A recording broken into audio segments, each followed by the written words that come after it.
राष्ट्रीय उपलब्धि सर्वे। जैसे कि हमें पता है कि 12 नवंबर 2021 को प्रदेश की चयनित शालाओं में यह सर्वे आयोजित किया जाएगा।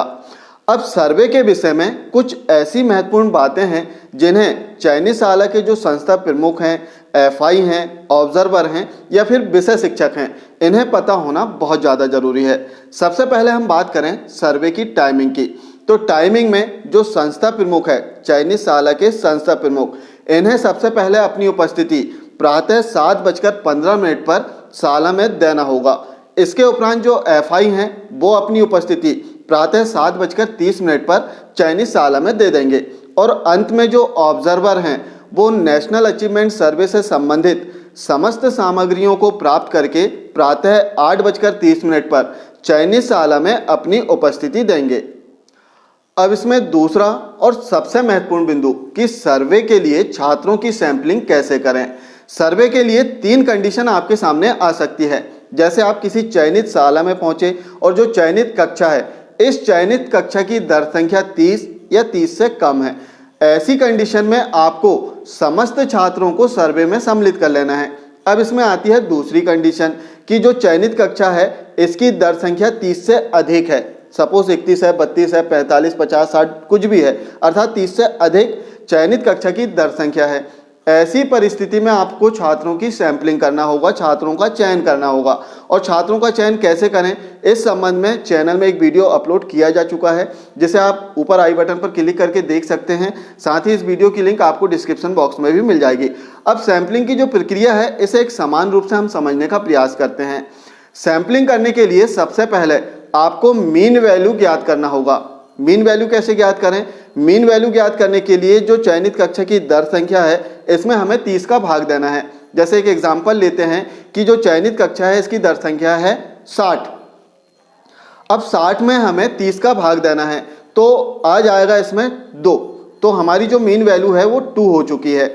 इसी प्रकार दर संख्या कुछ भी हो सकती है। जैसे 45 हमारी दर संख्या है तो 45 में हमें 30 का भाग देना है और इसका जो भी भागफल आएगा 1.6267 जो भी भागफल आए तो इस भागफल को हमें राउंड फिगर में लिखना है। जैसे राउंड फिगर में लिखने के लिए आपको ध्यान रखना है कि 0.5 या इससे ऊपर की राशि आती है तब आपको अगले पूर्णांक में लिखना है, और 0.49 या इससे नीचे की राशि आती है तब आपको पिछले पूर्णांक में लिख देना है। और इस प्रकार से आपकी मीन वैल्यू आ जाएगी। मीन वैल्यू आपने ज्ञात कर लिया। इसके पश्चात दूसरा जो चरण इसका होगा कि छात्रों का चिट एंड ड्रॉ के माध्यम से एक चिट निकालना होगा। जैसे आपकी दर संख्या है 60 तो आपको 60 चिट बनाना है और 60 चिट रोल नंबर की 60 चिट बनाने के उपरांत इन चिट को आपको किसी भी जार या बॉक्स में रख देना है और अच्छे से मिक्स कर देना है। इसके उपरांत शाला के किसी भी छात्र या शिक्षक से एक चिट आपको निकलवा लेना है। एग्जाम्पल के लिए कोई 55 नंबर की चिट इसमें आ गई तो 55 नंबर का जो छात्र है वो सर्वे के लिए पहला छात्र होगा और इसकी आईडी होगी NS01। अब दूसरा छात्र का चयन करने के लिए चूंकि मीन वैल्यू इसमें हमें जोड़ना होगा और मीन वैल्यू आई है हमारी 2, तो 55 नंबर का पहला छात्र, दूसरा छात्र होगा 57 नंबर, तीसरा छात्र होगा 59 नंबर।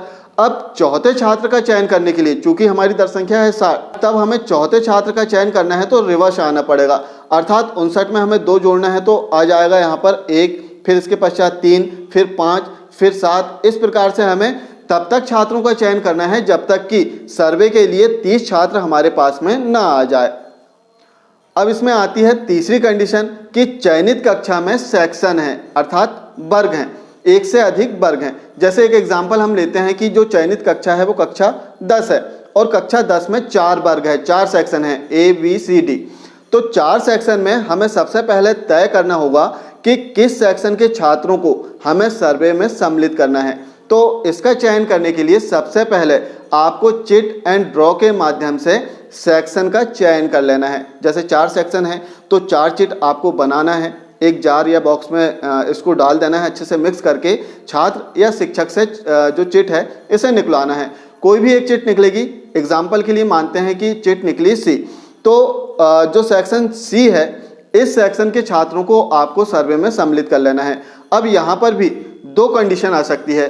पहली कंडीशन कि जो सेक्शन C निकल के आया है इस सेक्शन में दर संख्या 30 है या 30 से कम है, तब ऐसी परिस्थिति यदि 30 दर संख्या है तो सभी छात्रों को हम सर्वे में ले लेंगे, अलग से छात्रों का चयन करने की आवश्यकता नहीं है। लेकिन 30 से कम है, जैसे एग्जाम्पल हम लेते हैं कि 25 की दर संख्या है और सर्वे में हमें अधिकतम 30 छात्रों को सर्वे में सम्मिलित करना है और चूंकि सेक्शन सी है इसमें 25 ही छात्र हैं, तब हमें 5 छात्र जो अन्य सेक्शन हैं उन सेक्शनों से 5 छात्रों को लेना होगा सर्वे में।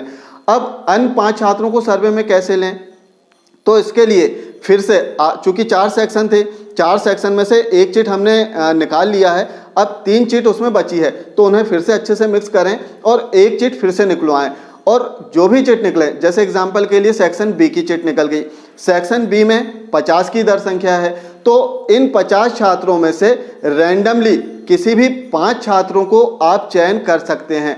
इसमें अलग से सैंपलिंग करने की आवश्यकता नहीं है, रैंडमली 5 कोई भी छात्र आप चयन कर सकते हैं और सर्वे के लिए 30 छात्र इकट्ठे कर सकते हैं।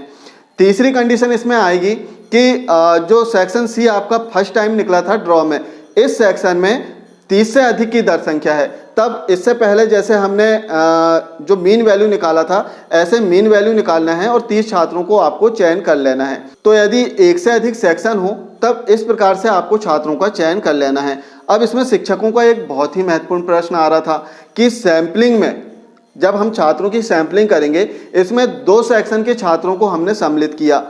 अब चूंकि आपको पता होगा कि इसमें जो सर्वे है इसमें 3 प्रकार के प्रपत्र भरना है, TQ अर्थात शिक्षक प्रश्नावली, SQ शाला प्रश्नावली और PQ छात्र प्रश्नावली। तो जो TQ है शिक्षक प्रश्नावली है, क्योंकि हमने 2 सेक्शन इसमें चयन किया है छात्रों को सर्वे के लिए, तो 2 सेक्शन में हो सकता है कि कोई गणित विषय है, वो गणित विषय सेक्शन सी में कोई अन्य शिक्षक पढ़ाते हों और सेक्शन डी में कोई अन्य शिक्षक पढ़ाते हों। तो जो TQ है, जो शिक्षक प्रश्नावली है, वो किस शिक्षक से भराना है हमें, सेक्शन सी से या सेक्शन डी के शिक्षक से या दोनों शिक्षक से हमें TQ भराना है। तो आपको ध्यान रखना है कि जिस सेक्शन के छात्र अधिक आपने सर्वे में सम्मिलित किया है, यानी सर्वे में छात्रों की संख्या, जिस सेक्शन के छात्रों की संख्या अधिक होगी उस सेक्शन के कक्षा शिक्षक से आपको विषय शिक्षक से आपको TQ फिल करवाना है। TQ का एक ही फॉर्मेट फिल होगा।